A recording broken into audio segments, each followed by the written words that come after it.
Hi, welcome. This is Carol Mixon from SkillCheck, and today I'm going to be talking about understanding self-storage manager compensation.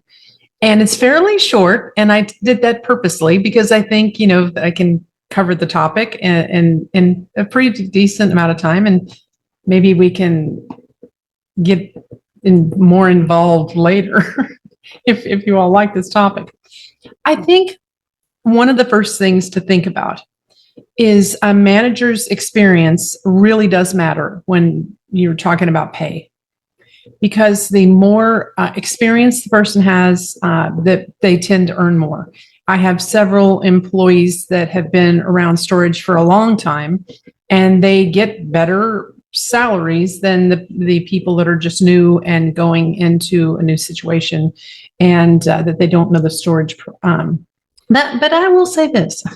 Let's just say if you have other experience that might come into that, or you were looking for a certain amount, just ask for it, because sometimes between, what we, like, for example, my base salary might not be what you were looking for, but if you include the bonus stuff that I'll talk about at the very end of this, it would make a big difference.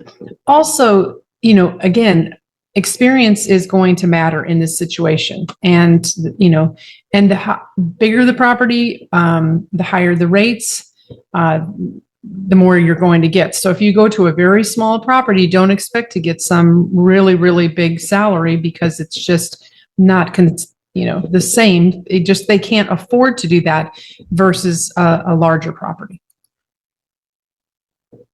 The next thing is the components of this. So let's specifically get into the location. If you go to a city, you're going to typically get more income on that. And those urban, if you go to Poto, Oklahoma, and you don't even have an office on the site, you work out of your home and you just clean up and do different things, you're not going to get the level of compensation someone else would. And experience in self-storage will help your salary growth. And for me, like, this is my 40th year I'm celebrating 40 years in self-storage. So those kind of things, if you were a manager and you'd been in that long, you would expect to get better pay and bonuses, because they're not having to train you. Though I will say some companies like you to do it their way.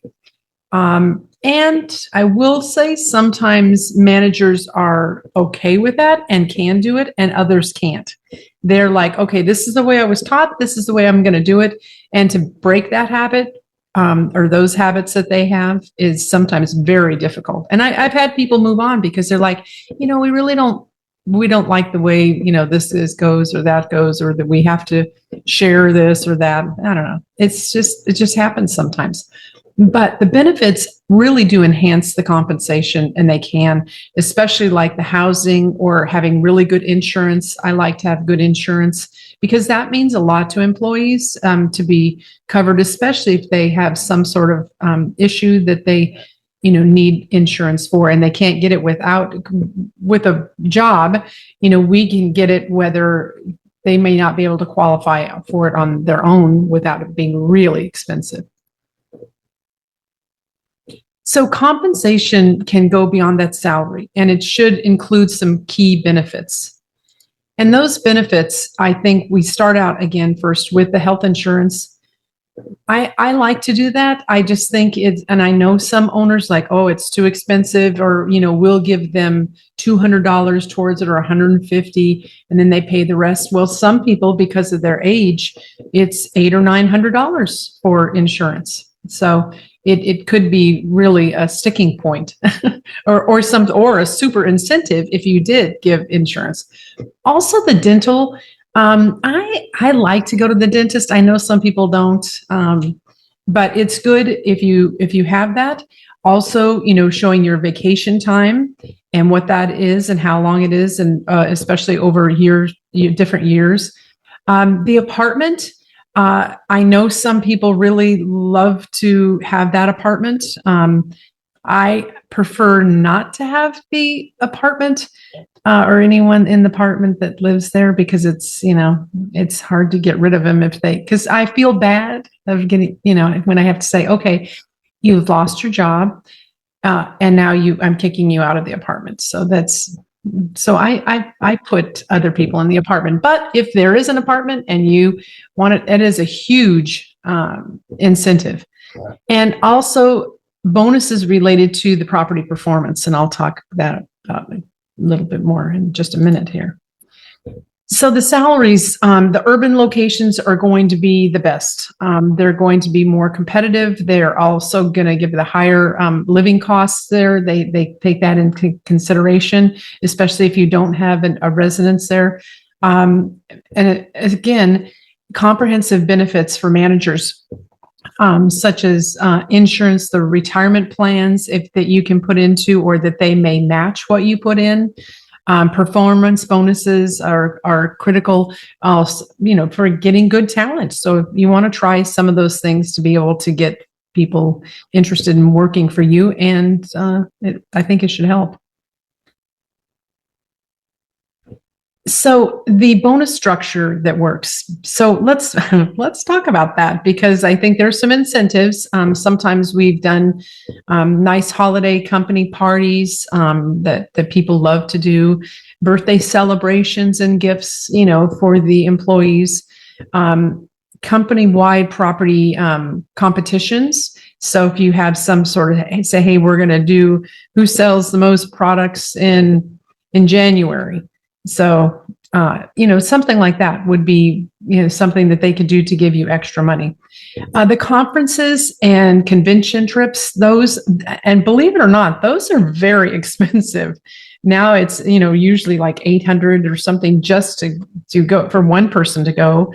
And then that doesn't include your hotel and getting there. So if you get to go to a conference, I would go if that was something that they said, hey, would you like to? Very expensive, and it is a reward. It is, something that they think, well, I want people. Now, I will say there are sometimes the owners say, oh, I don't want my managers going there because somebody else is going to find them and pick them up and take them. Well, if it's that easy, then yeah, they probably weren't going to stay with you anyway.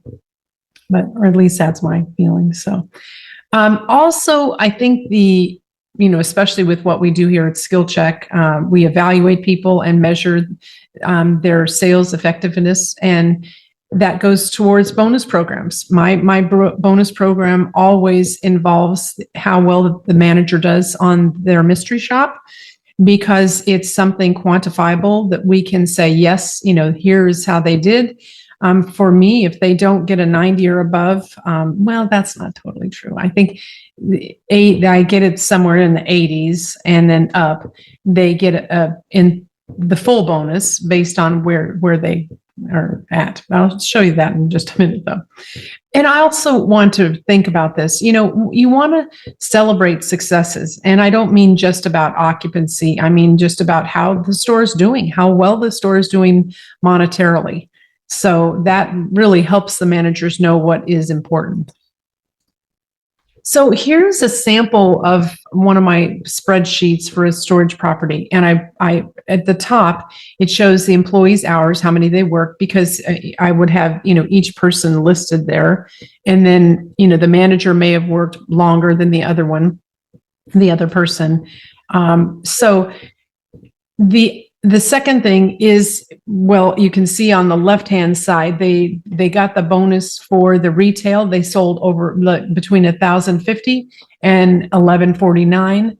And so they got that $81 for the manager did.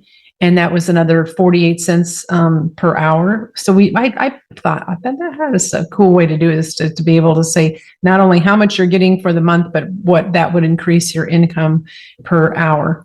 And then the bottom, the gross receipts, I really liked for managers think about the gross receipts, not the physical occupancy, because the physical occupancy can be deceiving. You could be 100% occupied at your store, but yet you could only be bringing in money, and this is not one I have just seen just recently, like 68% of the revenues coming in, but you're 100% occupied. And what's wrong with that? Too many discounts, giveaways, that sort of things, and rates that aren't up to where they should be.